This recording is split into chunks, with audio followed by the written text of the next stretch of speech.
Bienvenue dans la saison 2 de Conversation, le podcast de Space. D'abord, un tout grand merci. Vous avez été nombreux à nous écouter, à partager et à réagir à la première saison. Et franchement, ça fait chaud au cœur. Alors on est de retour avec toujours la même envie, tendre le micro à celles et ceux qui façonnent le monde des médias, annonceurs, agences, régies, experts, pour échanger, apprendre et s'inspirer. Parce qu'au fond, c'est ça qui nous anime chez Space. Créer du lien, oser voir plus loin et grandir ensemble. Connect, Dare, Grow. Conversation, le podcast qui connecte le monde du média en toute décontraction. Bienvenue dans ce nouvel épisode de Conversation, le podcast qui donne la parole à celles et ceux qui façonnent le monde des médias. Aujourd'hui, j'ai le plaisir de recevoir un homme qui ne recule devant aucun challenge avec passion et détermination. Benjamin Secaille, CMO Belux de Stellantis. Benjamin est un professionnel accompli qui a traversé l'ensemble du paysage du secteur, de la régie publicitaire à la tech, des agences médias aux plateformes digitales jusqu'à l'annonceur. Ce parcours multiple lui donne une vision à 360 degrés. Mais ce qui le distingue vraiment, c'est sa capacité à conjuguer exigence et humanité. Dans cet épisode, il nous parlera de son parcours, de ses défis chez Stellantis Belux et de la façon dont il navigue parmi les innovations technologiques tout en gardant à l'esprit l'humain, le développement des talents et la responsabilité du marketing aujourd'hui. Alors je n'en dis pas plus et je vous embarque dans une conversation sincère. Je vous souhaite une excellente écoute. Bonjour Benjamin. Et bonjour Axel. Je suis ravie de t'accueillir dans le podcast Conversation, le podcast de Space, saison 2. Du coup, je voudrais commencer par te demander de te présenter de la manière qui te convient le mieux. Oula! Tu te présentes comme tu veux. Ok. D'abord, merci de m'avoir ici, je trouve ça très sympa. Alors moi, c'est Benjamin. Je travaille comme responsable des opérations marketing pour le groupe Stellantis. D'accord. On apprendra tout à l'heure à découvrir un petit peu le parcours, je pense. Mais en tout cas, je suis ravi d'être là. Et tu te présentes donc uniquement par ta fonction. Ouais, je suis très pro. Ouais, t'es très pro. Est-ce que tu peux nous en dire plus sur où tu habites, par exemple? Oui. Ok, là, je vais être un peu plus large. Alors. Okay. Donc, je suis Benjamin, je recommence. Je suis Benjamin. J'ai la joie de partager la vie de ma compagne depuis, ça va faire beaucoup là, accrochez-vous, 26, 27 ans, elle va me tuer si elle ne sait pas exactement combien. On est tous les deux parents de 2 enfants magnifiques. Et d'ailleurs, le grand va commencer là, à côté, à Louvain-la-Neuve, cette année, donc un peu le stress. Mais un stress positif, donc ça c'est plutôt cool. En dehors de ça, j'aime beaucoup faire du sport. Pour l'instant, j'ai un petit peu moins de temps et un petit peu moins l'occasion aussi. Okay. Un petit bobo, blessure et tout, l'âge, quoi. Et donc, voilà, c'est pas mal, c'est déjà comme intro. C'est déjà pas mal, oui, ouais. Tout à fait. Ton fils, qu'est-ce qu'il va entreprendre comme étude? Alors, le nom précis, c'est Sciences de la mobilité, kiné. Ok. À faire kiné. Il a déjà un beau projet à faire kiné, puis ostéo, puis médecine chinoise. Je lui ai réussi la première et puis on discute. Pas comme papa alors? Non. Non. Moi, les cursus de 7 ans et plus, là, non. Ok. Non. Mais du coup, je voudrais commencer par tes racines, comprendre d'où tu viens, dans quel type de famille tu as grandi, quel était le métier de tes parents, dans quel environnement finalement, et de quoi rêvais-tu quand tu étais petit, le petit Benjamin, il rêvait d'être quoi? Alors, il y a plein de choses dans ta question. Alors, pour commencer, dans quel type de famille, d'où je viens en fait? Alors, moi, je suis un pur Scarbécois, donc né à Bruxelles, élevé là-bas, été à l'école là-bas, etc. D'une famille divorcée, donc papa, maman divorcés. J'ai vécu avec ma mère la plupart de ma vie. Ma mère, donc mon frère et ma sœur. Donc, élevé par une maman courage qui a quand même réussi à nous élever tous les 3. Qu'est-ce que je peux dire d'autre? De quoi je rêvais? Au début, pas grand-chose. Je voulais être champion de foot, un truc comme ça. J'adorais beaucoup. Et puis après, très vite, et ça, c'est même pas une blague, très vite, je me suis dit, la pub, c'est vraiment chouette. Mais moi, je voulais être du côté créa à la base. Parce que je me dis, je suis super créatif, j'ai plein d'idées. Tu dessinais? Ouais, pas très bien, mais j'essayais, quoi. Et qu'est-ce qui est le premier contact avec le monde du média, ou en tout cas une pub ou quelque chose qui t'a dit c'est ça en fait, ça m'inspire? C'était les pubs TV. Moi j'étais dingue des pubs type Orangina là, mais pourquoi était-il si méchant? J'adorais, je trouvais ça trop cool et je me dis arriver à sortir un concept pareil, ça doit être trop cool, quoi. Donc là très vite je me suis dit après mes études humanités que j'ai réussi brillamment en humanité, je me suis dit allez je vais aller faire les beaux-arts, quoi. Logique. Et c'est ce que tu as fait? Ouais, mais c'était pas du tout logique. Je me suis fait dézinguer. Ah ouais? Ouais, j'ai un parcours post-humanité quand même assez chaotique, donc j'ai beaucoup testé du côté créatif justement. En fait, j'étais mal conseillé, on va dire ça comme ça. Quand je vois aujourd'hui tous les types de conseils qui sont mis en place, je me dis que les jeunes ont un peu plus de chance. Mais donc mal conseillé, un peu trop fait la fête aussi, je dois avouer. Le cercle. C'est ok à l'université. Ouais, c'était cool, mais voilà. Un peu végété pendant quelques années, et puis après. Tu as fait plusieurs premières en fait, c'est ça? Oui, j'ai d'abord fait 2 ans aux facultés de Saint-Louis. Où là, je voulais faire ingénieur commercial, et puis j'ai fait Beaux-Arts, je me suis essayé au graphisme, pas super, et puis j'ai terminé par faire un graduat en relations publiques. C'était à l'époque où on avait changé encore les lois, etc. Et où Madame Ankelings avait décidé que si on ratait trop, on devait payer un full Minerval. C'est un peu compliqué. Donc là, j'ai fait mon graduat en relations publiques, et puis après, je suis rentré dans le monde du travail. Ouais. Et quel était ton premier job? Que ce soit ton job, ton premier job étudiant, je trouve que c'est toujours intéressant de... T'es pas prête pour ça. Hein. Ah ouais? Alors, je vais donner l'officiel. Parce que l'officiel, il y a peut-être des enfants de police qui regardent, justement. Alors, l'officiel, job étudiant, c'était travailler à la réception au Carrefour. Alors, quand on est... je sais pas si tu as déjà travaillé au Carrefour. Carrefour, non. J'ai fait beaucoup de choses, mais pas ça. À la base, tu as tous les étudiants qui sont là les uns à côté des autres, et puis ils te donnent les attributions. Tu vois, rayon en charcuterie, je sais pas quoi. Et puis moi, réception. Et moi, réception, trop cool. Je me voyais à l'entrée, quoi. J'avais pas compris que c'est la réception des marchandises et qu'il fallait se lever à 5h du mat pour sortir les palettes, quoi. Et donc moi, tout fou, réception, trop cool et tout. Et donc je débarque là, et puis il me faut, voici René. Et René était là, très gentil, René. René est adorable. Mais René, il dormait pas de la nuit, quoi. Il arrivait, il était mort-caisse quand il débarquait, c'était scandaleux. Et il me dit, voilà, ton transpalette, débrouille-toi. À l'époque, il n'y avait pas les permis de Clark et compagnie, quoi. Donc c'était un peu rock'n'roll. Et se lever à 5h du mat quand t'as 17, c'est pas ce dont on rêve. C'est pas génial, quoi. Non. Mais c'est le premier job étudiant. Ça te permettait d'avoir un peu tes petits sous. Ouais, mais je travaillais en parallèle, hein, donc je travaille depuis un bon bout de temps. Ah oui, ok. Et ton premier job, du coup, dans le vrai monde professionnel? Dans la vente de vêtements de luxe. Ah oui, c'est marrant ça. Oui. Tu connais la maison Nathan? Oui, bien évidemment. Eh bien, il y avait la maison, il y avait PH à un moment donné. Je n'ai pas écorché son prénom, Patrick Hendricks, PH donc, qui avait développé sa ligne de vêtements luxe en parallèle à Nathan. On était juste en dessous rue de Namur. Et donc c'était mon premier vrai job.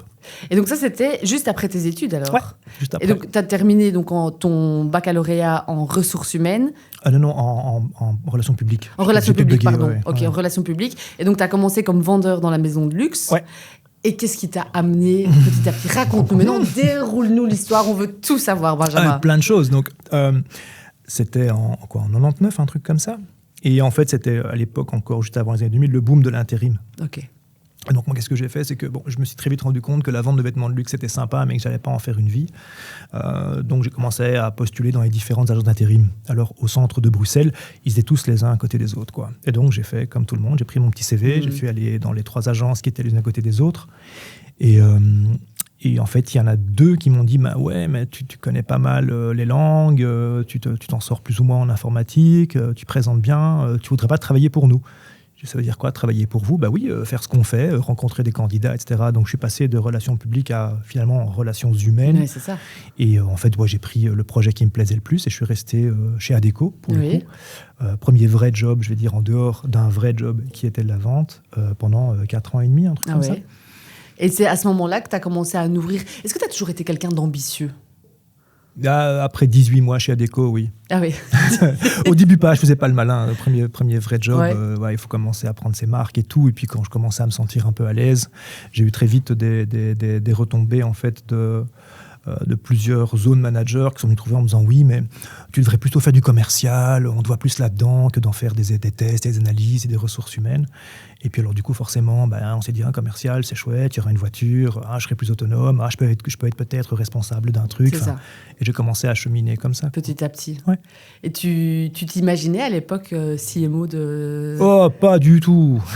Non, non, vraiment pas. Vraiment pas. Je t'ai dit, j'aimais vraiment bien la pub, donc il se trouve qu'après Adecco, j'ai fait un détour par les Pays-Bas. J'ai travaillé là-bas aussi en conseil en ressources humaines. Et quand je suis revenu, ma compagne de l'époque, qui est toujours la même aujourd'hui, elle a commencé à travailler en agence média. Et donc, lors d'une visite dans une régie pub, RMB pour ne pas la citer, elle entend, on cherche un sales et tout. Puis elle fait, mon mec, il se fait un peu chier, il sait faire ça et ça. Donc, mon CV est arrivé, effectivement. Alors, je tiens à préciser, j'ai pas été pistonné. Mon CV est arrivé sur le haut de la pile peut-être, mais j'ai fait tous les entretiens. Oui, c'est ça. Et mon dernier entretien, c'était assez comique. Je suis arrivé avec la grippe. J'étais dézingué. Et donc, il y avait Yves Gérard, il y avait à l'époque le RH, le finance, Sergio, Nadia Leroy, tous ces gens-là, ils étaient devant moi. Et ils me posent une question et je réponds, mais totalement à côté de la plaque. Tu te rappelles de ce que c'était ? Ouais, c'était quel type de médias on a chez RMB ? Et moi, je sors à l'aise cinéma alors qu'ils venaient de perdre le contrat. Je m'en rendais pas compte, quoi. J'étais chaud, quoi. J'étais chaud et la fièvre. Et je rentre chez moi et puis je me dis, j'ai l'impression d'avoir dit une connerie, quoi. Tu vois, ils t'ont pas dit non ? Si, j'ai vu sourire. J'ai vu sourire. Et je me demandais s'il me l'a pas dit. Puis je me rends, je dis merde, c'est mort, quoi. Mais, franchement, c'est mort. Et j'étais dégoûté parce que pour moi, c'était la possibilité de rentrer vraiment dans le secteur que j'avais envie de pratiquer. Et puis alors, à un moment donné, je me souviens, j'ai eu Sergio Ferri, qui est chez WPP maintenant, qui m'a appelé et qui me fait, bon alors, quel type de voiture tu veux ? Je dis, mais qu'est-ce qu'il me raconte, celui-là ? Et là, j'étais, ouais, c'est parti. Je me souviens, j'ai même chanté dans ma bagnole. Tellement t'étais heureux. Parce que là, du coup, t'allais toucher du doigt finalement tes là, c'était ambitions. Bon. Là, c'était bon. Quoi. Là, j'allais rentrer dans la pub, le média, le marketing. T'as commencé comme commercial ? Oui, j'ai fait une longue carrière de commercial. Ah ouais ? Ouais. Pour combien de temps ? T'es pas prête. Alors, j'ai 4, 8... pur sales sans management, une histoire comme 8 ans quand même, un truc comme ça. Ouais, et puis après, ça reste toujours du commercial. Hein, tu gères des équipes, tu gères des boîtes, mais c'était le même principe, quoi. Ok. Et du coup, ton aventure, comment elle évolue ? Est-ce que tu as des mentors, tu vois ? Parce que là, du coup, tu es dans les médias, donc c'est pas une agence créa, c'est des agences médias, donc c'est quand même diamétralement opposé, même si ça se relie, c'est complémentaire en fait, c'est tout à fait complémentaire, mais bon, c'est pas du créatif, c'est du commercial. Là, tu es en plein dedans. Comment est-ce que tu vois ta carrière ? Ou est-ce qu'à ce moment-là, tu te dis, j'ai envie de mettre certaines choses en place pour arriver à un certain niveau ou poste ? Oui. Mais en fait, c'est marrant, hein, parce que c'est le chemin que tous les commerciaux, ou presque, s'imaginent avoir. Tu vois, j'arrive comme sales, et puis je vais être sales manager, et puis je vais être directeur, et puis je vais être le boss. Ouais. Donc ça, c'est un petit peu le chemin que beaucoup de sales, et moi le premier, avaient en tête. Et alors à ce moment-là, il faut se donner des objectifs et voir comment on peut y arriver. Donc j'ai eu la chance chez RMB d'avoir Sergio Ferri, justement, m'a quand même très bien coaché, il m'a appris la rigueur. Je me souviens très bien, j'arrivais chez lui pour discuter de dossiers, il me fait « c'est pas préparé, tu reviens, hop, voilà ». Donc on avait un petit template qu'il fallait remplir et tout, c'était rigolo. Ça t'apprend, quoi. Bah oui, tu vois, ça t'apprend la rigueur. Puis moi, GRP, je sais pas ce que c'était. Hein, donc, mais non, t'as dû tout apprendre. Ouais. Donc ça, c'était cool. C'était rigolo. Je me souviens, je me tapais quand même le jeudi matin dans le bureau de la directrice à prendre mon petit plan média et à devoir lui faire, quoi. Donc, mais c'est pas évident, hein, au début, quand tu commences comme ça. Après, ça devient naturellement. Et encore, on continue à faire des strates, hein, on continue à réfléchir et à se questionner. Mais c'est vrai, quand tu rentres dans le monde des médias et toutes ces infos, les gens de l'extérieur pensent qu'on parle chinois. Toi, ta femme, du coup, est dans le monde. Oui, mais ma mère a toujours pas compris ce que je fais. C'est ça. Non, mais ce qui est assez amusant, et c'est un truc sur lequel moi, je me bats souvent, c'est que le métier de sales en régie publicitaire, c'est pas vendeur de tapis, quoi. Non. Il y a beaucoup de gens qui font un amalgame et qui limite utilisent sales comme étant un sale mot, alors qu'en fait, la plupart des commerciaux, ils doivent vraiment bien connaître leurs produits, quoi. Donc ils y connaissent peut-être de temps en temps mieux que leurs interlocuteurs, parce que eux, c'est leur quotidien. Ils connaissent leur vertical à fond. Ils savent ce qu'on peut faire, ce qu'on peut pas faire, quelles sont les limites.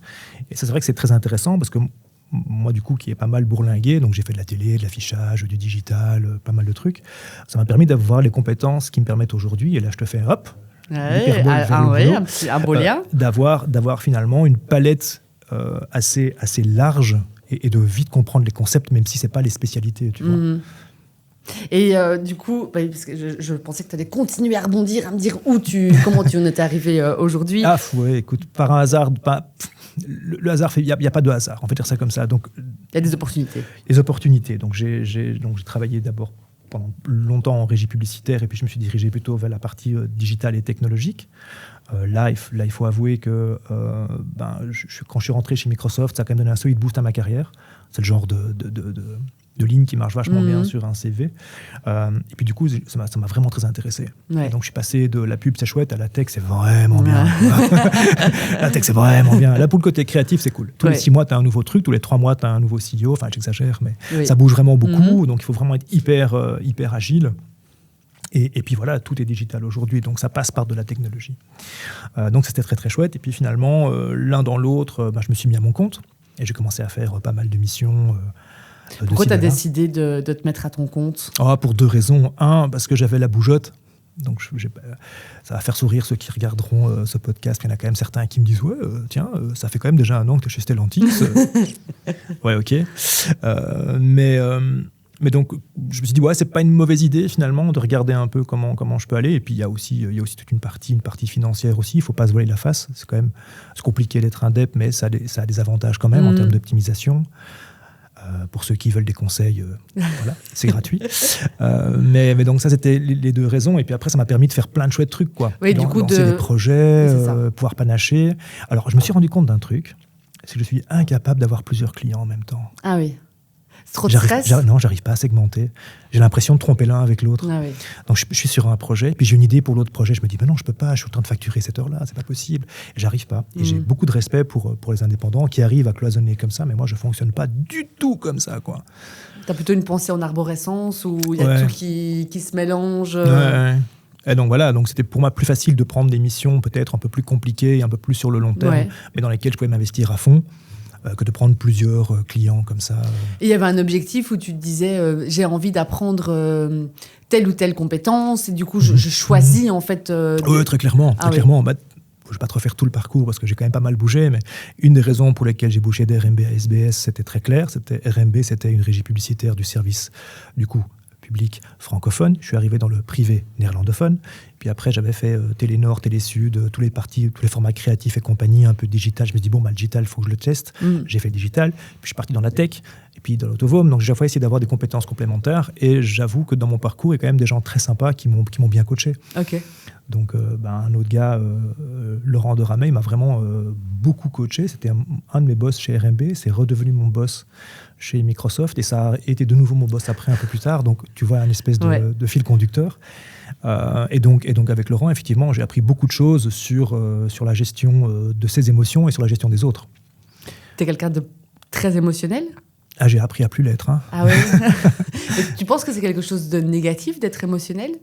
Quand tu gères des grands départements, c'est très compliqué d'avoir un contact de proximité avec l'ensemble de ton département. Parce que finalement, tu passes plus de temps à gérer les problèmes des gens que de gérer les problèmes de ta boîte. Ouais. Et quelque part, en tant que directeur, tu es quand même censé avoir... Business first. Pas business first, mais en tout cas un business dans lequel...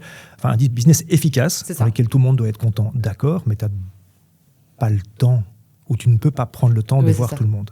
Donc, il faut mettre cette espèce de distance, parce que sinon, tu te fais bouffer. Ouais. Et ça m'est arrivé 2-3 fois, donc... Voilà, c'est bon, on va arrêter là et on va faire.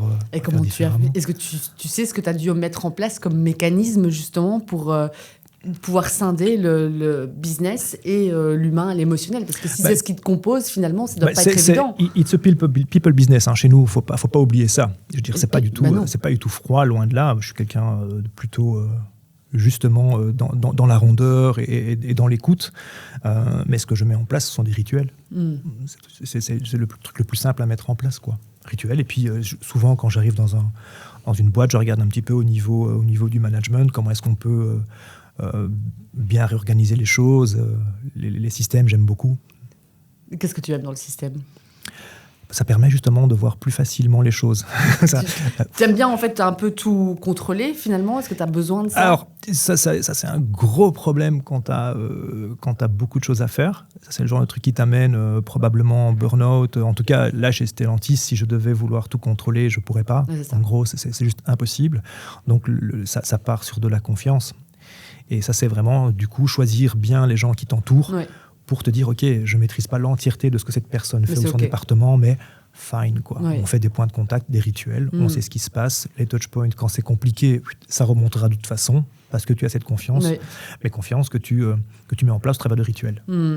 Et les rituels, du coup, quand tu dis rituel, parce que quand tu me dis rituel, moi je pense au rituel du soir où je lis une histoire à mon fils. Y a pas, ça peut être du matcha, mais ce n'est pas forcément le cas. Non, les rituels, c'est quoi ? C'est cadrer les réunions avec un vrai ordre du jour, c'est des one-to-one, c'est de se dire, OK, plutôt que d'envoyer 3 tonnes d'emails, faisons un point spécifique, on passe en mode kick-off. Donc c'est ce que j'ai un peu pris des startups, si tu veux, que j'essaye de remettre un peu dans des boîtes un peu plus grandes. C'est pas facile, mais en tout cas, la mentalité, c'est ça. Le but, c'est ça. On perd pas de temps, on va directement dans le nœud du problème, on se parle.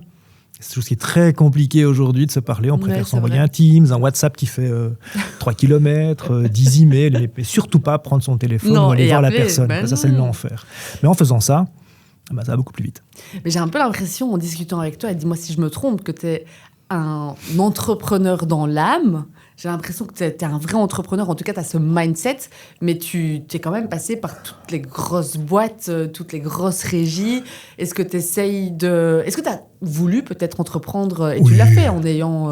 Oui, mais c'est pas vraiment... Je suis plutôt un intrapreneur, plutôt qu'un entrepreneur. Ouais. J'ai pas les grandes idées, même si j'aimerais bien en sortir un jour. Et puis j'ai pas eu le courage de le faire à un moment donné. À un moment donné, il faut se lancer. Ouais. Là, il faut se dire, OK, c'est bon, là j'arrête, je prends le temps, je réfléchis et j'y vais. Je suis plutôt un angoissé de et la semaine prochaine, qu'est-ce qui va se passer dans 1 mois et dans 6 mois et dans 1 an. Donc, ça vient probablement de mon historique, mais j'ai besoin d'avoir une certitude ou du moins un début de réponse avant de faire quelque chose. Et donc, c'est vrai que je dis pas que les entrepreneurs plaquent tout et recommencent à zéro. Mais tu as quand même une grosse part de risque là-dedans et j'ai pas eu le courage de le faire. Donc voilà, y a pas... Du coup, tu entreprends en interne. Donc Exactement. Ouais, et ça, c'est super. Ouais. Oui, il faut un bon partenaire pour ça. Il faut un bon boss qui comprenne, parce que sinon, ça marche pas. Et pour toi, ça a plutôt bien marché. Est-ce que tu te rappelles d'un projet en particulier que tu as pu mettre en place ou dont tu es fier, ou quelque chose que tu as entrepris au sein de... Il y en a... Quand tu bosses quelques années, il y a certains points qui reviennent comme ça plus que d'autres, mais il y en a un ici là qui fonctionne, dont je suis assez fier et qui fonctionne pas mal. On a mis en place, pas mal de...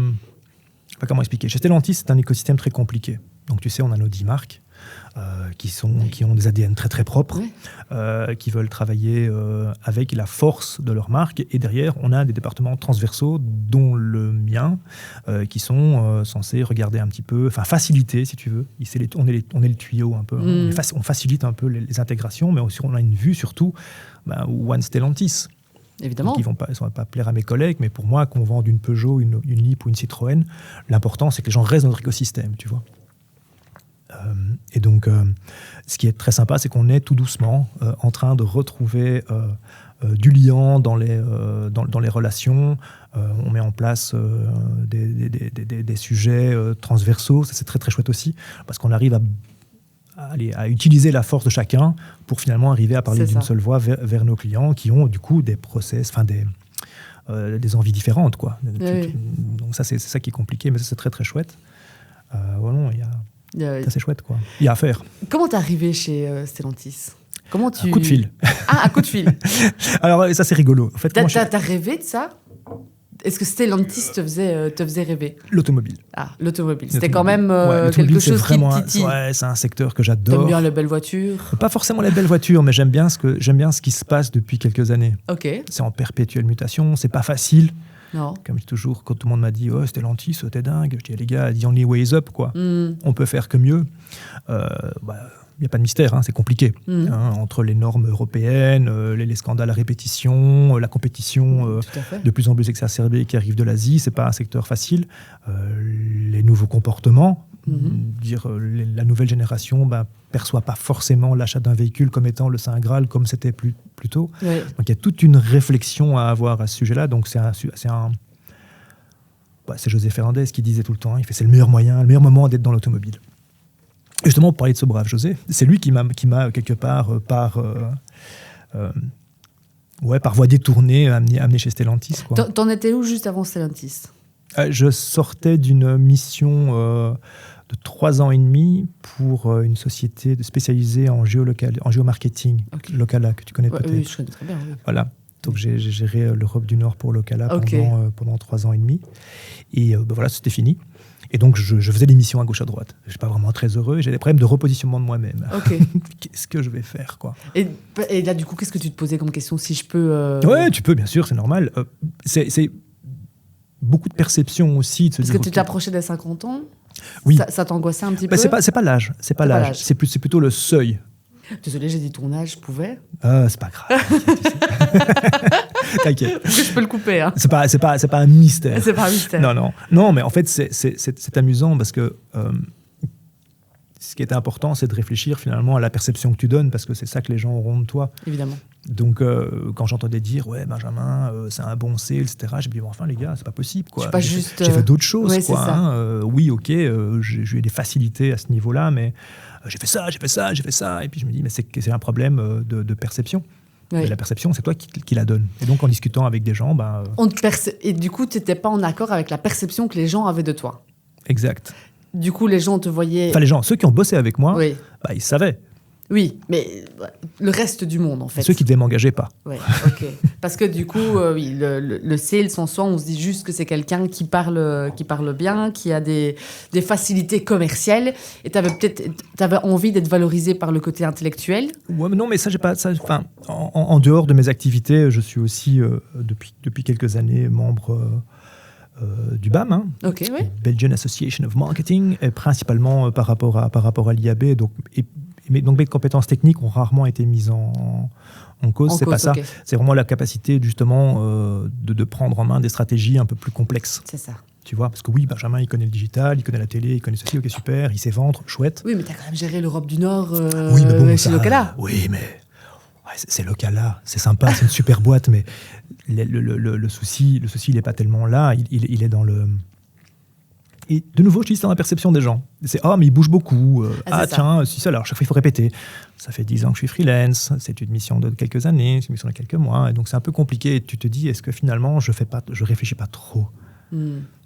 Et du coup, avant ce fameux verre avec José, donc tu te remets en question. Est-ce que là, tu te dis, est-ce que je plaque tout, par exemple, et je fais totalement autre chose? Est-ce que ça, tu l'as envisagé? Ouais, ça fait pas. Je pense qu'on y pense tous. Hein. Bah oui, c'est pour ça que je pose la question. On y pense tous à un moment donné. Hein. C'est quoi la next big idea? Est-ce que je vais finir à vendre des planches de surf à Bali? On est parti là-dessus, quoi. Hein. Je vais ouvrir une salle de sport. Enfin, j'étais chaud dans plein de trucs. Est-ce que je vais reprendre un club de padel? Parce que je joue un peu au padel, et comme c'est un peu hype, je me suis dit, allez, on va en profiter, on va un peu de bille dedans, et ça part.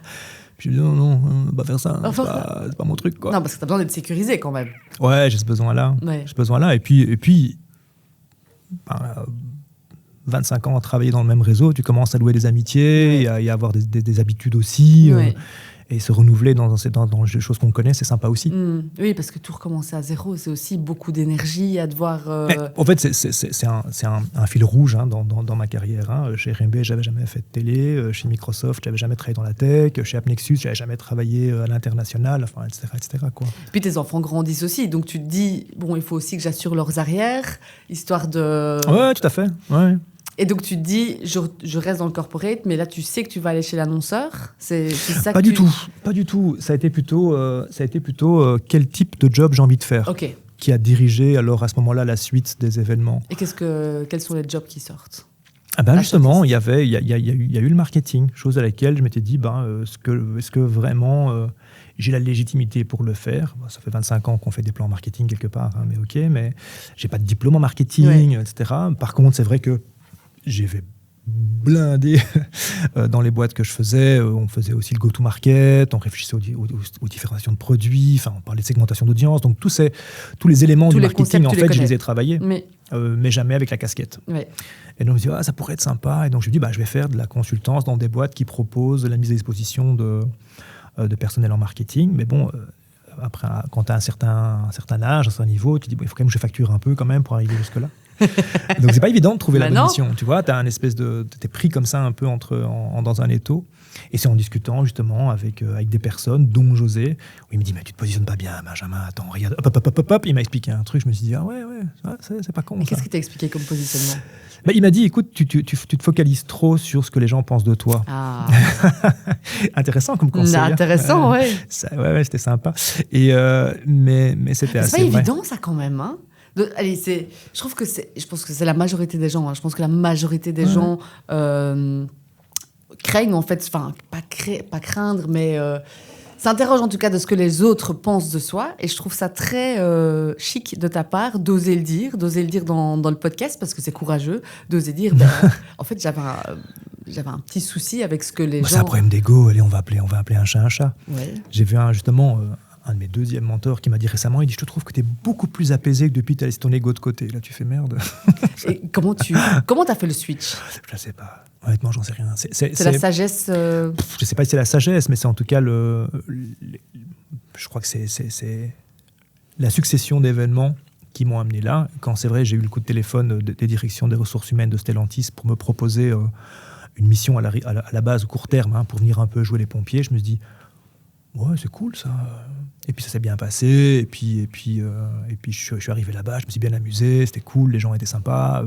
Bon, tendu, on va pas se mentir, T'aimes bien travailler? Beaucoup d'adrénaline, ouais, j'adore. Ouais. Mais bon, j'aime bien aussi prendre le temps. Donc voilà, donc c'était chouette. Et puis là, d'un coup, je me suis dit, en fait, c'est quoi? On s'en fout, quoi, tu vois. Je vais juste faire mon taf, m'amuser.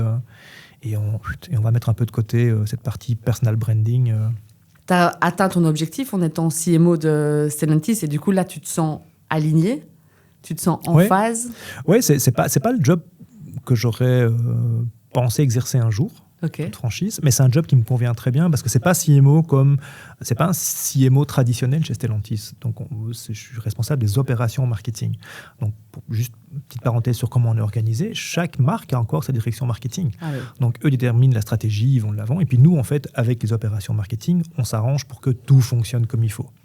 On s'occupe des tuyaux digitaux, les assets, le social, le média, ça c'est chez nous. Comme ça, eux peuvent se concentrer vraiment à devenir vraiment, à faire le mieux de ce qu'ils savent faire pour vendre des services de mobilité.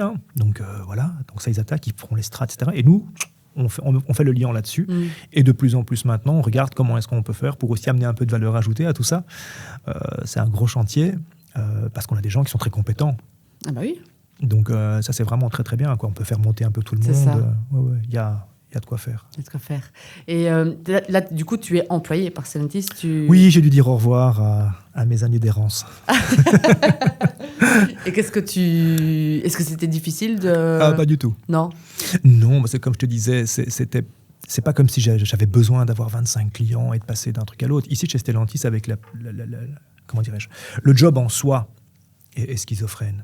D'avoir 4 casquettes différentes sur la même journée, tu as des projets qui apparemment n'ont rien à voir les uns avec les autres, des équipes qui sont ici, au central. Il y a beaucoup de choses. C'est vraiment un job hyper complet, c'est très très passionnant. Mais du coup, finalement, tu te renouvelles dans ton job tous les jours. Donc il n'y a pas besoin d'avoir 36 000 choses. Et entre nous, ça demande quand même beaucoup de focus. Donc c'est un truc bien cadenassé et on avance. Et je m'éclate. Donc du coup, forcément, pour moi, c'était assez simple, quoi. Qu'est-ce qui te passionne le plus dans ton métier aujourd'hui? C'est qu'on a beaucoup de gros chantiers. On a beaucoup de sujets de fond. Ah oui. Donc il y a évidemment... Et tout ça avec les objectifs qu'on connaît dans le secteur automobile qui sont hyper court-termistes.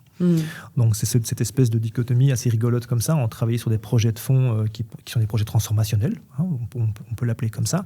Et surtout la volonté de dire, mais attention, là, il faut que les leads y rentrent, il faut qu'on vende nos bagnoles, il faut qu'on ait nos services connectés, etc., etc. Donc ça, c'est vraiment très, très chouette dans un écosystème où 10 marques, 10 ADN... Non, ça c'est vraiment chouette. C'est le niveau vraiment de challenge, la difficulté, le challenge, c'est quelque chose qui te fait vibrer, qui te... Oui, totalement. Et puis surtout le fait de pouvoir s'appuyer sur des gens qui sont compétents. Parce que ça, sinon sans ça, je ne serais pas resté. Apprendre des autres. Apprendre des autres constamment. Parce que honnêtement, j'ai jamais vendu de voiture avant d'arriver. Il faut rester réaliste. Il y avait plein de trucs, mais ça, je n'avais pas fait. Parce que finalement, le marketing, c'est aussi un outil de vente. Ce n'est pas que ça, mais c'est aussi un soutien à la vente. Mais donc oui, non, j'apprends autant de mes collègues que de mon boss, que des gens dans mon département. Et ça, c'est très, très chouette, quoi. Mais tu as surtout, dans ce département, beaucoup de gens compétents qui arrivent à porter des projets. Donc là, c'est bien. Tu peux dire, OK, ça va aller, ça va faire ça comme ça. Est-ce qu'il y a un échec dans cette carrière très, très mouvementée? Il y en a plusieurs. Est-ce qu'il y a un échec dont tu aurais envie de nous parler? Tu ne dois pas forcément nous raconter l'échec en question, mais quelles sont les grandes leçons? Il y en a qui me remontent toujours, mais j'en ai déjà parlé, donc je vais peut-être essayer de passer sur autre chose. Mais on a eu entrer dans des grandes boîtes, tu as le cycle des réorgs comme ça, tu vois. Donc tu sais que tous les X temps, tu vas avoir une réorganisation et tu dis jamais pour moi. Et puis c'est tombé sur nous à un moment donné. Okay. Et ça, c'était un peu bizarre parce qu'on l'a pas vu venir. Enfin, en tout cas, moi, je l'avais pas vu venir. Et donc ça, c'était quand même un truc assez dur. Ce qui était sympa, c'est que derrière, on a pu développer une vraie histoire humaine avec les gens qui étaient là. Donc, c'était un premier sujet. Attends, est-ce que c'est un peu vague? Moi, mais c'est parce que j'ai pas envie de répéter des trucs que je t'avais dit avant, tu vois. Mais c'était chez Microsoft, en fait. Okay. On s'est tapé une grosse réorg et en fait, ils ont stoppé la pub. Ok. Et donc, nous, on était là, entre guillemets, la Dream Team, on adorait, on faisait un super boulot. Et puis, malgré tout, c'était fini, quoi. Ok. Donc, comme j'en ai déjà parlé dans un autre podcast, on va pas rester là-dessus. Mais par contre, un autre sujet sur lequel ça a été assez compliqué, c'était de lancer une start-up ici en Belgique. C'est compliqué. Dans la tech publicitaire, alors qu'en fait, tu as tous les acteurs derrière, tu as du Google, tu as du Meta, des agences qui ont quand même des habitudes, des accointances, des annonceurs qui disent « je ne connais pas, on ne va pas faire ». Tu as voulu faire ça? Tu t'as essayé? On m'a proposé de faire ça, j'ai fait. On a lancé ça, on est parti, puis ça a duré 9 mois. Mais au moins, tu aurais essayé. Oui, mais c'était fantastique. Bah oui, c'est une belle histoire de... Ouais. Et puis là, j'ai pu tout faire. C'est ça. Ah oui, là, tu fais tout. Là, j'ai pu tout faire. Donc, on a pris des bureaux au Silver Square, on a pu s'amuser à faire, entre guillemets, limite la peinture parce qu'on était les premiers dedans, positionnement de la boîte, stratégie go-to-market, les politiques commerciales et tout, c'était très intéressant. Mais c'est sûr que c'est pas facile de s'implanter et je trouve ça tout le temps. Mais je trouve ça incroyable et hyper remarquable. Et il y en a tu sais, ici, on en a eu 2-3, mais notamment chez Vertical View. Eux, c'est des petits entrepreneurs, enfin des petits, c'est des entrepreneurs. Ils sont petits parce qu'ils sont jeunes. Des entrepreneurs, mais qui n'ont pas peur de frapper à la porte des agences. Il y en a un autre qu'on a rencontré récemment, qui s'appelle Elocos, pour ne pas les citer. Le mec, il a 22 ans. Il a 22 ans, il vient frapper à la porte des annonceurs et à la porte des agences médias, et il te révolutionne le bazar avec toutes les intelligences artificielles. Je trouve ça fou, mais avec une éloquence, une assurance... C'est incroyable. Vraiment, je trouve ça dommage qu'on leur ferme la porte au nez, qu'on leur fermerait la porte au nez juste parce qu'ils sont jeunes, que c'est une petite start-up dont personne n'a jamais entendu parler. T'as pas ça que pour les petites start-up, tu sais. S'il y a quand même une chose qu'on a en Belgique, c'est qu'on est bien renfermé dans nos habitudes. Hein. Et alors, c'est oui, mais j'ai des accords, oui, mais c'est l'international, oui, mais il y a toujours un oui, mais. J'ai eu la chance de travailler sur plusieurs pays. La Belgique, c'est un des seuls pays où faire un test, il faut t'arracher un bras, quoi. C'est vrai que c'est parfois sur un truc qui fonctionne déjà dans d'autres pays. Hein, donc je te parle de ça, quoi. Non, mon client ou autre chose, ou mon boss, enfin, il y a toujours une excuse quelque part. Et c'est vrai que pour l'innovation, c'est compliqué d'entrer. Alors, de nouveau, je peux comprendre. Hein, j'ai été du côté agence aussi. Quand tu as 30 000 techs qui viennent te voir... Ouais, j'en ai déjà 2 qui fonctionnent bien, j'ai pas besoin d'une 3e. Parfois, c'est aussi un manque de temps aussi, ou d'énergie à devoir encore déployer, puis à changer tous tes plans, puis prendre le risque aussi toujours. Hein, le risque, tu vois, ça, on n'aime pas tellement. Maintenant que je suis de l'autre côté, j'aime bien, moi, être inspiré, voir des nouvelles choses. Je crois que c'est quand même encore ton petit côté entrepreneur. Même si tu dis intrapreneur, mais... C'est possible, mais j'aime bien voir des nouveaux trucs, des nouvelles têtes. Le petit gars de 22 ans mais qui viennent frapper chez nous, on va regarder ce que ça donne, quoi, tu vois. Donc, et on fait ça, évidemment, dans le respect de l'écosystème. Mais c'est important. Et puis, si tu ne boostes pas l'économie locale, il y a un truc qui ne va pas, quoi. Tu as une responsabilité, quand même. Tout à fait. Mais du coup, tu me disais, cette petite start-up, est-ce que tu peux nous dire pourquoi ça n'a pas fonctionné? C'était vraiment le fait que vous n'arriviez pas trop technique? C'est très technique. Non, la raison pour laquelle ça ne marchait pas, c'est tout simplement parce que c'est une start-up qui était hyper clean en termes de gestion des données et qui, du coup, s'est mis des barrières. Et que ces barrières, en Belgique, n'étaient pas compatibles avec la tech. Et donc, on s'est très vite heurté à un plafond et on n'aurait pas pu scaler comme on le voulait pour plein de raisons derrière. Okay. Pour toi, quelles sont les compétences ou les qualités qui sont essentiel aujourd'hui pour exercer les métiers qu'on exerce dans le monde des médias? Alors, il faut être capable d'écouter. D'écouter, oui. Non, mais de vraiment écouter. Ouais. Ça, c'est un truc qui est très compliqué aujourd'hui dans nos secteurs, c'est d'essayer d'avoir une écoute active. Mais c'est compliqué, hein. Et ça va être de plus en plus compliqué, je pense. Qu'est-ce que tu en penses? Tu prêches un converti, mais c'est la première chose. Et tu as des tips, justement, pour vraiment écouter? Je vais te revenir mes formations à l'époque. Alors, il faut écouter jusqu'à la dernière goutte, comme disait mon formateur Emmanuel. Non, mais les tips, c'était simple. Enfin, c'est pas simple, en fait. C'est pas simple. Parce que écouter quelqu'un, ça veut dire pas penser à la question qu'on va lui poser. C'est ce que je suis en train de faire. Tu vois, c'est compliqué, hein. C'est compliqué, hein. Et donc, c'est plein de choses comme ça, mais c'est souvent écouter les gens jusqu'au bout. Mais j'ai une idée, je veux rebondir sur ce qu'il dit. Oui, c'est super, mais attendons. Moi, je sais que je me prends souvent le chou parce que j'ai pas le temps d'aller à la conclusion qu'on est déjà en train de... Oui, mais attends, tu vas voir, c'est ça, c'est ce que tu dis, laisse-moi juste terminer.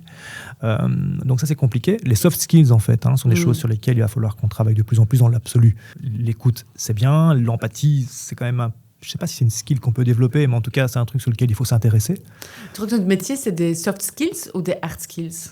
Bon, les hard skills, elles vont être automatisées. Ah ouais. oui, mais du coup, c'est une question, moi, qui me... en tout cas, on en discute beaucoup au bureau avec certains de mes collègues. Il y en a qui disent, en fait, notre métier, c'est que des soft skills, et les hard skills, on les apprend sur le tas. Qu'est-ce que tu en penses, toi ? Je sais pas. Moi, j'ai l'impression que c'était le contraire. Ah oui, c'était le contraire. Je ne sais pas si c'est encore le cas, mais en tout cas, de ce que j'ai pu voir dans l'évolution des agences, avec surtout le digital qui est arrivé à un moment donné, c'est qu'en fait, on a transformé des généralistes en hyper spécialistes. Et donc, en fait, effectivement, tu en as besoin, parce que c'est pas le digital, c'est l'ensemble de la complexité que ça peut avoir sur quelques touchpoints que ce soit, avec tous les tuyaux qui ne sont pas forcément branchés les uns aux autres. Donc, il te faut les hyper spécialistes. Mais le problème, c'est que les agences sont sous pression pour plein de raisons qu'on connaît, et que du coup, ces hyper spécialistes, ils font qu'une seule chose. Mais alors, quand toi, tu es de l'autre côté et que tu as besoin d'avoir un peu d'infos, à qui tu demandes ? Parce que finalement, ils sont cloisonnés dans ce qu'ils savent faire et bien faire, mais par contre, ils ne savent pas ce qui se fait à gauche, à droite, et certainement pas à l'étage du dessus. Oui, mais c'est pour ça qu'il y a des jobs comme les tiens, qui vont justement faire créer le bilan. Et... Mais c'est compliqué, parce que les hard skills, en fait, finalement, sans les soft skills, j'y crois pas. C'est ça. Du coup, oui, c'est clairement ça. Tu peux avoir des hard skills, mais les hard skills, ça s'apprend. Mais si tu n'as pas de soft skills... Bien sûr. Et puis, honnêtement, qu'est-ce qui va te différencier de quelqu'un d'autre alors, ou d'une AI, ou d'un outil, ou d'une machine ? C'est un petit peu la façon dont tu vas gérer tout ça. Donc, tu vas gérer les relations, tu vas gérer les émotions, donc tu vas gérer tout le scope, en fait. Donc, les soft skills, aujourd'hui, sont valorisés et valorisables. Je pense, oui. Ouais. J'espère. Tu nous parlais un petit peu de tes passions. Oui. Donc, tu nous disais que tu faisais beaucoup de sport. Est-ce que tu as d'autres... Je peux plus maintenant. Tu peux plus. Ouais. Du coup, ça, c'est difficile dans ton quotidien. C'est difficile à gérer. C'est très compliqué à gérer. Et tu pourras en refaire bientôt ? J'espère. Écoute, je me soigne en tout cas. Ok. Et tu fais d'autres activités ou tu as d'autres hobbies ou d'autres centres d'intérêt ? Tu partages des passions avec tes fils ? Oui, c'est le sport. Pas de chance. Non, mais mon gamin s'y connaît beaucoup plus en automobile que moi, mon grand. Voilà. Donc lui, il te regarde pas les courses de Formule 1, il te regarde des pré-qualifs jusqu'au post-truc. Il connaît tout par cœur, les codes bizarres et tout. Ça fait même peur. Donc lui, il est ravi que je bosse dans l'automobile. Le petit, lui, il va pas regarder, donc c'est pas grave. Mais lui, il est plutôt maintenant dans l'influence marketing. 15. 15. Ouais, il est en train de réfléchir à comment est-ce qu'il peut faire pour créer un business, quoi. Ok. 15 ans, super. Sur TikTok. Le média, peu importe, tant qu'il arrive à faire ce qu'il a envie de faire. Donc lui, un petit entrepreneur. Oui, à 15 ans, il a surtout des bonnes idées de ce qu'il va devenir, pas de comment il va y arriver. Donc ça, c'est à nous un petit peu de le coacher là-dessus, mais il a encore le temps. Donc qu'est-ce qu'on partage comme passion ? On est encore, et ça je touche du bois, on a encore la chance de faire beaucoup de choses entre nous. Pourtant, 15-18 ans, ils pourraient très bien se dire « Salut papa et maman, on va faire un tour ». C'est pas le cas, donc ils sont encore souvent à la maison, on part en vacances ensemble, donc ça c'est vraiment très chouette. Donc ça, on aime bien faire, découvrir de nouvelles choses. C'est compliqué parce que tu as deux teams, ta team je découvre et ta team crème glacée. Forcément, c'est compliqué, mais ça fait le sel, donc ça c'est très chouette. Et puis moi, passion perso... la tech, quoi. J'adore, je suis un geek, j'adore regarder tout ce qui se passe en termes de développement technologique. Tu lis ou tu t'informes sur YouTube ? Alors, je lisais beaucoup de papier jusqu'à il y a quelques années. Maintenant, je prends plus le temps. C'est pas dire que je n'ai plus le temps, je ne prends plus le temps. Du coup, je consomme le média de façon digitale, quoi. Newsletter, articles, feed, Insta, TikTok, j'en passe les meilleurs. Ok. Source validée, chaque fois sérieuse, locale principalement, donc voilà, c'est petit pour Alex celui-là.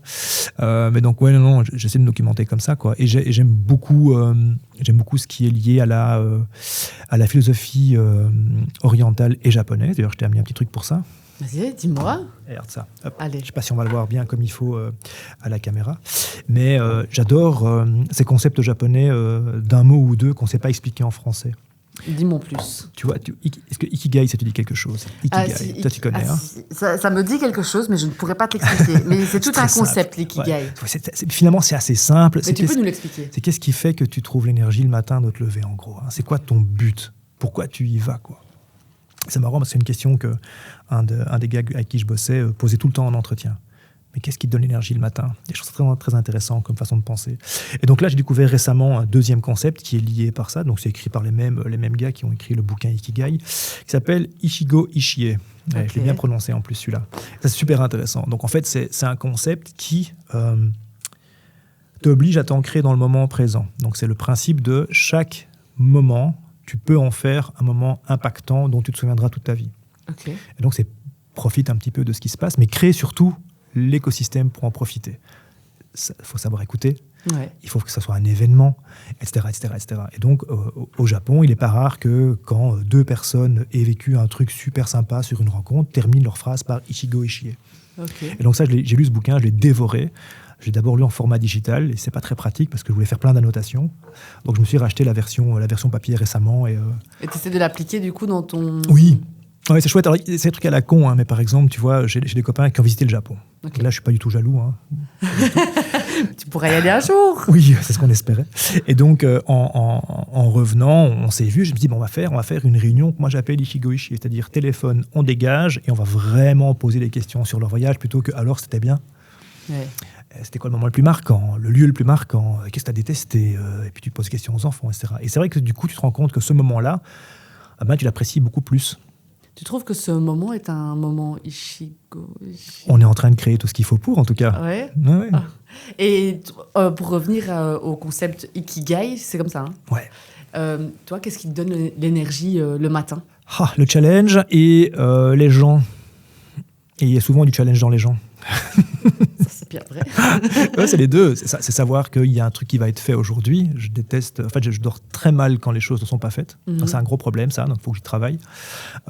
Et puis, c'est le fait de travailler avec des gens dont tu peux apprendre constamment. Ça, c'est vraiment super chouette, quoi. J'ai bossé tout seul pendant un petit temps en home working, tout seul sur plusieurs trucs avec des gens qui étaient très, très loin. 6 mois, c'est chouette. Après, c'est... Et de rester enfermé à la maison toute la journée. Dur, quoi. C'est dur. Ouais. T'avais moins d'énergie à ce moment-là? Ah ouais. Tu vois ton énergie qui au fur et à mesure des semaines, quoi. Et en dehors du travail, qu'est-ce qui te donne de l'énergie le matin? Alors, c'est tout con ce que je vais te dire, hein, mais bon, c'est vrai que... Parfois, les choses essentielles sont la base. Le fait d'avoir une famille stable, ça, c'est chouette, quoi. Tu vois, de savoir que tu vas retrouver tes repères un petit peu dans un monde qui change tout le temps, qu'il y a au moins un truc qui est bien stable. Ça, c'est très, très chouette. J'avoue, avoir un truc qui est hyper stable dans ce monde instable. Comme ça, tu vois, un truc ancré, ça va. C'est bon, il n'y a pas de stress, quoi. C'est vrai. Donc, tu dis ça, c'est vrai, quand je rentre chez moi, j'ai ce truc de... Ici, je suis safe, en fait. Je suis avec mon mari, mon fils, et on est safe. Ouais, ça peut être d'autres choses, mais c'est dire j'ai quand même besoin d'un point d'ancrage dans lequel tu peux lâcher un peu les défenses et te dire, OK, c'est pas grave, ça va pas bouger ici, quoi. Parce que tout va très vite. T'es plutôt quelqu'un de stressé et d'anxieux? De moins en moins. Et ça, c'est dû à quoi? Un énorme travail sur moi-même. Mais t'en parles beaucoup, mais dis-moi en plus, je te tire les verres du nez depuis tout à l'heure. En fait, je sais pas, en fait. Je pense que le fait d'en être conscient déjà, ça permet de faire des petits ajustements. Ouais. Je ne sais pas s'il y a une méthode miracle. Non. J'ai essayé la méditation, c'est pas trop mon truc. Donc voilà, j'essaye des trucs. En fait, j'essaye. Mais le fait d'essayer déjà te met dans un mindset positif, quoi, tu vois. Tu te remets beaucoup en question, non? Ouais, trop. Mais ça, maintenant, j'ai appris à moins le faire. Mais c'est une bonne chose, je crois. Oui, mais pas trop. On en revient à ce qu'on disait tout à l'heure, tu vois, parce que c'est souvent la perception des autres plutôt que la perception que tu as de toi-même. Hein, donc, c'est ça qui est pas bon, quoi. Et justement, du coup, je voulais rebondir sur ce que José t'avait dit, disant, mais tu t'inquiètes trop de ce que les gens pensent de toi. Ça avait été un moment charnière dans ta vie, du coup? Oui. Enfin, ça a été surtout un moment déclencheur sur la façon dont je percevais le boulot. C'est ça. Et tu l'as perçu comment après ce moment-là? Ça a été très vite, hein, puisque après ça, quelques semaines plus tard, j'étais Mais qu'est-ce qui a changé dans ta perception, toi, du coup? C'est plutôt ça la question. C'est de me dire, non, finalement, il a raison, je sais faire ça. Ouais, c'est ça. Qu'est-ce que c'est que cette histoire? Pourquoi est-ce que moi... Pourquoi est-ce que j'écoute finalement le bruit ambiant alors qu'en fait, je sais très bien ce que je vaux? Mais c'est fou quand même, je jure, moi, de de mon point de vue, je me dis, mais après autant d'années, après cette carrière, tout ce que tu as fait, tout ce que tu as entrepris, tous les différents domaines, projets, sociétés par lesquelles tu es passé, que tu puisses douter que cette fonction-là, elle ne peut pas être à ta hauteur. Je pense que c'est ça. Mais oui, ça te permet d'arriver avec le bon niveau d'humilité. C'est ça. Parce qu'il ne faut pas être trop humble quand même, parce qu'on te demande quand même de prendre des décisions dans les fonctions que j'exerce. Mais arriver en sachant tout révolutionner, comme ça, ça ne marche pas non plus. Donc en étant un peu les pieds sur terre, et comme j'aime bien souvent le dire, la tête dans les étoiles, c'est plus facile, quoi. Ouais. Je trouve ça très chouette, je trouve ça très beau. On n'a pas l'habitude d'entendre des hommes, surtout. C'est mon côté féminin. des hommes parler de cette manière et très ouvertement, avec beaucoup d'humilité. Donc, merci beaucoup pour ça. C'est très chouette. Mais j'ai encore des questions. Vas-y, chaud. Quelle place est-ce que tu accordes à la créativité dans ta vie personnelle aujourd'hui ? Donc, le petit Benjamin, il était très créatif. Est-ce que le grand Benjamin... Non, il est j'ai toujours, pas dit vieux. Hein. Non, il est toujours... Non, la créativité, c'est méga important. Mais tu ne dessines plus. Elle passe par quoi, du coup ? J'ai dessiné quelques tatouages que j'ai sur moi. Ah ouais oui, très créatif à la maison. C'est chouette, ça. Dans le design, dans la déco à la maison. Oui. T'as une très belle maison. En toute humilité, j'adore ma baraque. J'aime vraiment beaucoup ma maison. On a beaucoup travaillé, on a travaillé très, très, très, très dur pour avoir cette maison. Et maintenant qu'on l'a, on est très, très content. Et vous choisissez chaque petite pièce de déco. C'est amusant parce que, tu sais, je t'ai dit, ma compagne et moi, ça fait très longtemps qu'on est ensemble. Donc, on a développé une espèce comme ça de connaissance de ce que l'un et l'autre vont aimer et ils vont pas aimer. Donc, en fait, c'est très facile de décorer. Ça, j'aimerais bien, mais non, ça va pas passer. Up, next. Ou alors, tu sais que tu peux le mettre dans ton bureau, par exemple. Donc, j'ai un bureau qui me ressemble un peu très fort et qui ressemble pas fort du tout au reste de la famille. Mais il y a quoi dans ton bureau ? Les trucs de geek, voilà, t'as des figurines de One Piece, des figurines de Bleach. Non, mais ça c'est infernal. Mon mari il fait pareil que toi, je n'en peux plus. Donc quand je suis en Teams, derrière moi, il y a cette étagère avec toutes ces figurines One Piece, des Lego, des bazars, des trucs. Le même. Oh là là, ça c'est infernal. De toute façon, je fais ça avec. De toute façon, moi j'ai mon fond d'écran Stellantis quand il m'appelle, je suis très corporate. Et au niveau de... Mais du coup, moi, je trouve ça aussi fantastique parce que est-ce que c'est vraiment la norme encore aujourd'hui ? J'en sais rien. Mais d'avoir 30 ans de vie de couple, quel est votre secret ? L'over-communication. Mais oui, t'es un bon communicateur. Pas que moi, c'est à deux. Ouais. C'est une danse qui se danse à deux. Donc oui. Très vite, en fait, on a pris le pli de se dire les choses. C'est beaucoup plus simple. Et les enfants, est-ce que ça a joué est-ce que les enfants ont eu un impact, la naissance des enfants a eu un impact sur vos carrières respectives, sur la tienne ? Est-ce que tu as fait des choix Oui. Plusieurs choix. Quasiment tous mes choix sont liés à mes enfants. Il n'y a pas de mystère. Je pense que quand t'es parent, tu l'as toujours dans un coin de la tête, quoi. C'est pas la norme, tu sais. Je sais pas. Je pose pas un jugement. Je parle pour moi. Moi, en tout cas, tous les choix que j'ai faits, ils étaient toujours avec quelque part le mieux pour mes enfants derrière et pour moi aussi. T'as fait des sacrifices ? Oui. Oui. Est-ce qu'il y en a un que tu peux... Oui. Les voyages. J'avais une fonction internationale où je voyageais vraiment beaucoup. Et j'adore ça. Donc j'étais parti très souvent. Je partageais mon temps entre Bruxelles, Lisbonne, Londres. Enfin, je m'amusais comme un dingue. Et puis, mais tout seul, du coup ? Oui, c'est du business. Oui. Donc j'allais voir des clients, des séminaires, des trucs. C'était super chouette. La tech, c'est un autre monde. Et puis, quand tu reçois plusieurs fois sur tes voyages un petit WhatsApp qui fait « Bon, papa, c'est sympa, mais bon, t'as pas envie de revenir », tu dis une fois, deux fois, trois fois, tu dis « Bon, allez, j'ai peut-être pas fait des gosses pour les voir en photo, quoi. » Non. Okay. Donc là, j'ai essayé d'orienter un petit peu dans la boîte pour voir ce qu'il y avait moyen de faire. C'était pas possible, alors du coup, voilà, j'ai fait autre chose, quoi. Ok. Est-ce qu'il y a des personnes ou des personnalités qui t'inspirent aujourd'hui ? Alors, ça peut être dans le monde de la publicité, mais ça peut aussi être quelqu'un d'un tout autre domaine, mais ça ne peut pas être One Piece. Luffy, c'est non. Ça peut pas être Luffy ? Non. Ah, merde. Je te dis, j'ai beaucoup d'attirance pour la philosophie asiatique, plutôt japonaise, en toute franchise. Donc, il n'y a pas une personne là-dedans que je puisse sortir, mais c'est plutôt des concepts. Oui. Alors, tout n'est pas bon à prendre. Hein, je veux dire, la pression sur le travail, tout ça, c'est pas mon truc. Il y a quand même du bon, quelque chose que je regarde vraiment beaucoup. Ici, en Belgique, il faut surtout couper ça au montage. Mais mon boss actuel, c'est une pointure, quoi. Ah, mais on ne doit pas couper ça au montage. C'est une pointure, quoi. Moi, il m'impressionne. Hein. Il y en a deux qui m'ont impressionné comme ça. Qu'est-ce qui t'impressionne chez lui ? C'est la facilité avec laquelle il rentre dans un dossier. Le gars est arrivé un peu plus tard que moi. 3-4 jours plus tard, il connaissait tous ses chiffres sur le bout des doigts. Il a la bouteille, hein, mais tu te dis, mais merde, comment est-ce qu'il sait ça, quoi ? Qu'est-ce qu'il a fait ? Il dort la nuit, je ne comprends pas. Et pourtant, moi, je suis quelqu'un de chiffres à la base. Hein. Sales, KPI et tout, c'est un peu mon truc, quoi. Il envoie du pâté et il est très humain, donc c'est très chouette. Et il y a un qui m'avait fait... il y en a 3 qui m'ont impressionné comme ça. Il y a Didier Angena, je ne sais pas si vous connaissez, c'est quelqu'un qui était chez Microsoft à l'époque au niveau advertising et qui maintenant est à l'Europe. Je crois qu'il est responsable des relations mondiales pour les petites entreprises, un truc comme ça. Bon, bref, une pointure. Un gars c'est le genre de gars qui arrive dans une salle, déjà, il y a de la prestance. Puis on avait un problème, il nous regarde, on n'a même pas fini de travailler. Donc lui, pour le coup, il n'a pas écouté jusqu'au bout, mais c'est parce qu'il va trop vite. Okay. Il prend un truc, il fait... je pense qu'il faut que vous fassiez ça. Nous, on était là, OK. Et il était tout le temps comme ça. Et le deuxième qui nous a fait le même coup, c'était Wim Vermeulen, que tu connais peut-être pour le coup. Mais ça me dit de nom, mais je ne le connais pas. Wim Vermeulen, il est très actif dans la communication liée, on va l'appeler, à l'écologie. Donc, il est là-dedans. Il fait des keynotes, etc. Maintenant, il travaille chez Boubka comme responsable de la stratégie. Et il est vraiment très impliqué là-dedans. Il a écrit plusieurs bouquins très intéressants. Et on travaillait ensemble chez Dentsu. Et je me souviens d'une scène lunaire où on est en brainstorm pour un pitch. Mais un brainstorm avec 100 personnes. Enfin, j'exagère, on était 15, beaucoup trop, quoi. Ouais. Et je le vois dans un coin comme ça, il est en train de... Puis je vois ça l'énerve. Puis moi, je commence à me marrer, évidemment. Puis il se lève, il dit, bon, attendez, si j'ai bien compris. Et il prend old school, tu vois, il prend un chart, il prend son truc. Il fait, si j'ai bien compris, tac, tac, tac, tac. Puis on est tous là, ouais, OK. Drop mic. Et il s'est barré.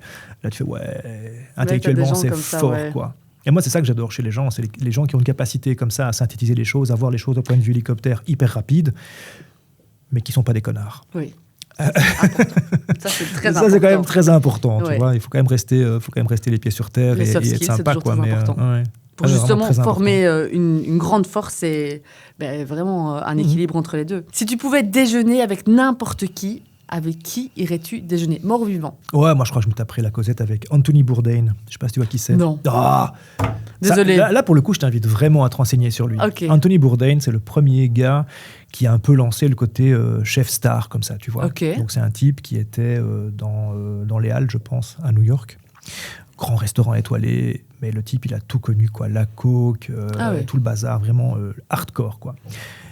Et le gars, en fait, c'est amusant parce que c'était à la fois un chef, à la fois ce qu'on peut qualifier de rockstar, même si c'est pas de la rock, mais c'est surtout un très bon narrateur. Okay.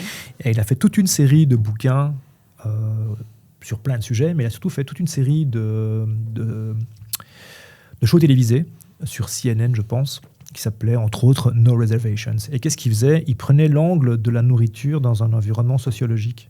Donc qu'est-ce qu'il faisait ? Il arrivait dans un pays qui était juste fini d'être en guerre ou en conflit. Il débarquait là et il visitait le pays au niveau culinaire, si tu veux, mais toujours en relation avec les gens. Il remettait vraiment dedans toute la partie sociologique, c'est quoi l'historique, etc.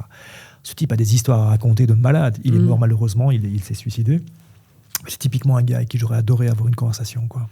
Qu'est-ce qui Du coup, c'est cette capacité à narrer des histoires, à encapsuler des choses. Oui, et puis il a vu tellement de choses, quoi. Ouais, c'est ça. Il a voyagé dans le monde entier, il a rencontré plein de gens.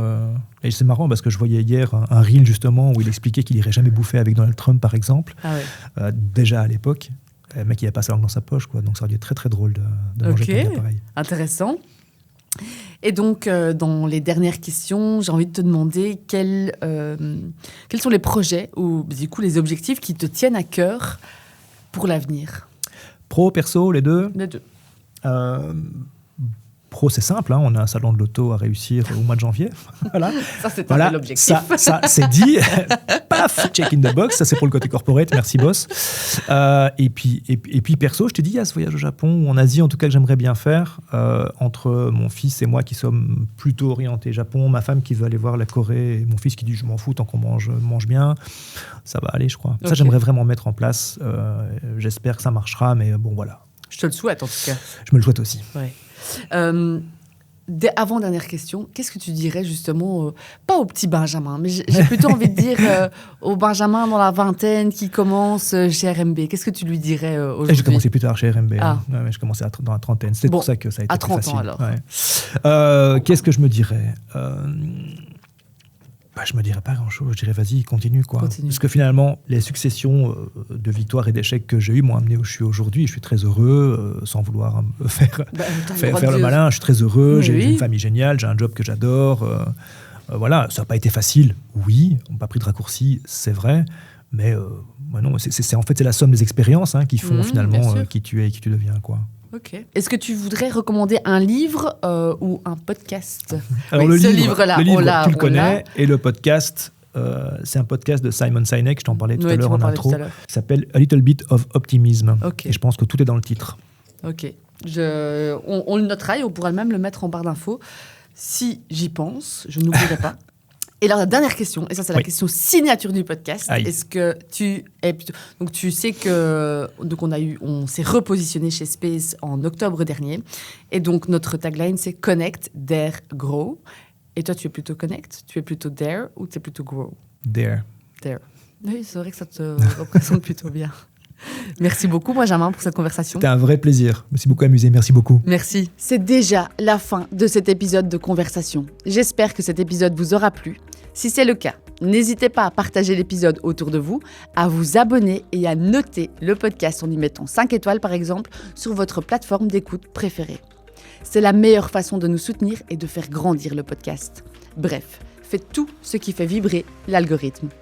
Conversation, le podcast qui connecte le monde du média en toute décontraction.